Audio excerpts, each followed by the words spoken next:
Dans l'épisode de la Pentecôte, nous assistons à la venue de l'Esprit Saint qui se pose sous forme de flamme sur les apôtres. Ils se mettent alors à parler dans toutes les langues et chacun les comprend. C'est en quelque sorte l'anti-Babel. Les langues avaient été divisées pour semer la confusion et empêcher l'humanité de se prendre pour Dieu. Mais maintenant, Dieu lui-même vient réconcilier l'humanité et nous donner d'entrer en communion réelle avec lui. Les apôtres, fortifiés par l'Esprit de Dieu, n'ont plus peur. Ils osent sortir de la chambre haute où ils se cloîtraient régulièrement et ils ont le courage de commencer à prêcher, à temps et à contre-temps, l'évangile du Christ. Tout ça, c'est très bien. Mais qu'est-ce que c'est cet Esprit Saint?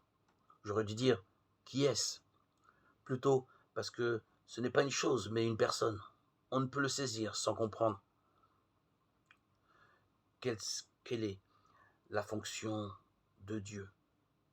En fait, c'est tout simple en vérité. Dieu le Père, de toute éternité, se donne intégralement, engendrant de toute éternité le Fils qui, de toute éternité, lui rend intégralement cet amour que le Père lui redonne à nouveau, de manière infinie et simultanée. Et cet amour qui va du Père vers le Fils et du Fils vers le Père, c'est ce qu'on appelle l'Esprit Saint, qui n'est pas juste un souffle de vie, mais une personne à part entière.